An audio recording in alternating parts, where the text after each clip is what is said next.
Hi, welcome to Love of Christ video series. I'm Pastor Steve. I'm Pastor Paul. And we're continuing with our Believe series. And today we're looking at how, as we are really wrapping up our doing aspect, we only have a couple more weeks of that, we're looking at offering my time for the Lord and how that works as a Christian, that God asks us to, He blesses us with spiritual gifts that we talked about last week. Now the question is, how do we use those in conjunction with what God has called us to be and to do in the church, and how do we plug into that church while giving our time? How do we do those things of God? How do we carve that out? So we've got a clock here kind of helping us think about offering our time to God. Yeah, I think when you talk about your whole entire life being given to the Lord, part of that is what you do with your time. And I think that a lot of times we can be wasting our time, we can be misusing our time, and some of those things need to be surrendered to the Lord and evaluated in our life and figured out how do we best use our time. And it's a little bit what we're going to be talking about here today. And the important thing is you're looking at your schedule, and a lot of people go, oh man, I'm so busy, I got the kids' activities, I'm work, and I've got all this stuff. How am I supposed to fit offering my time into the Lord? How do I do that? And I would say, sometimes just taking a look at your schedule and seeing what are the big blocks, what are the most important things. We value certain things that we will bump other things for. So if we have a social event with friends or something, maybe we're willing to bump other things for that. And the question is that really important?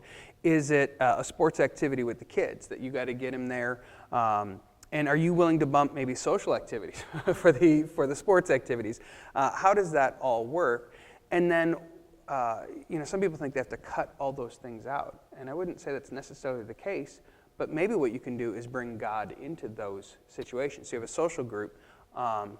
Hey, maybe that could also be a small group Bible study or something like that. What you spend your time on is a choice. I have not met a single person that gets more hours in the day than I do or less hours in the day than Steve does. We all get 24 hours in a day. And so the question is how you use that time. And we make choices on our time. We make choices to spend more time sleeping than worshiping at the 8:30 service on Sunday mornings or whatever it might be. We say, you know what, I've worked hard today. I don't have time for a small group study. Or, my family's taken up so much time, I don't have time for serving in the community. We make all kinds of excuses. What I find interesting is that I would say 95% of Americans, now I've not done the survey, okay, but I would say that 95% of Americans spend more time watching TV than they do involved in anything with their faith. And so when I hear people saying, I don't have time for the Lord, or I just don't have whatever it might be, whatever the excuse might be, I think to myself, really? Well, let's start with TV. And I'm not against TV. You watch all TV you want. I'm just saying, let's be aware of the excuses that we make. Next time you say, I don't have time for that, maybe what you really mean is that I'm not prioritizing that with my time. Yeah, and I don't really feel like doing that. Right. And that's the other thing that we get into, I think, in American society, that we only do the things that we feel like doing versus really buckling down and saying, these are the important things I need to do, whether or not I feel like it or not. And that's what discipline comes in. And that's really what it takes, is a disciplined approach to time. And there's always things, and I know that depending on your station in life, your free time, which is maybe a misnomer because none of us actually have free time. It's all given to us by God, or maybe all of our time is a gift. But the free time can change if you're retired or that you have an empty nest. The kids are not even in school yet. They're in preschool. I mean, you've got varied family time commitments. We understand that. But what sometimes happens at the church is we have this 80-20 thing that ends up happening.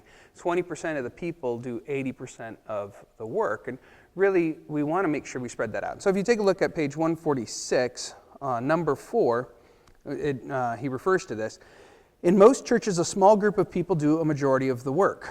Discuss different needs and opportunities you see within your congregation that your group could address. Paul and I are going to talk about a few of those things, but yeah, absolutely brainstorm with your small group here after we're done. Yeah, it's always so funny how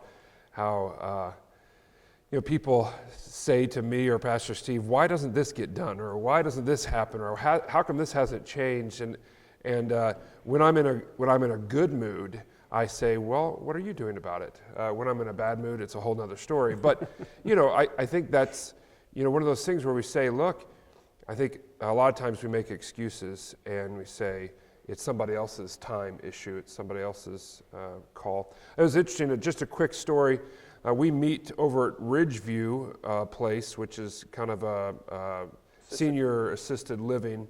And we hold a Bible study there, and we were talking about Proverbs and the wisdom of taking care of your elders. And the conversation arose that one of these ladies has moved from Thief River Falls, which I don't know how far away that is, but she says like 6 hours, because her kids wanted her to be closer.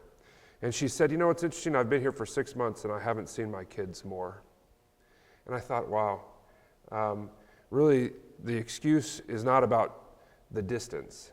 It's about what's going on in their lives. And are they going to make time? Are they going to carve time out of their schedule for their mother, for their parents? And I think there's a lot, we really need to do some self-evaluation when it comes to the use of our times.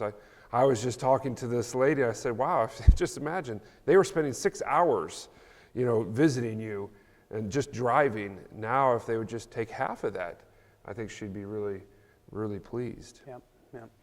Well, and there's a lot of things that we do. We've got a great volunteer staff that helps us in the office. But if you have an hour, have some time, you're like, hey, what can I do? Let us know what some of the things you can do. We're always looking for help with little handyman work stuff here or there, or folding and stuffing envelopes, things like that. I mean, it doesn't seem like it's much, but all that stuff adds up and can be done in service to the Lord, as well as taking care of your family and doing a good job at work. I mean, those things are all there. But really offering time specifically to God for those things is important. So we ask that you would pray about that, talk about that as a group, what you can do maybe individually or as a group in serving the Lord. And it doesn't have to be at Love of Christ. You mentioned being in the community too, or going and visiting elders. Maybe they're not even not any relation to you, but you can bring great joy to those and serve the Lord by visiting those in assisted living facilities and things like that. So we hope that this has been a good discussion for you. Blessings on your study, and I guess we'll see you next time.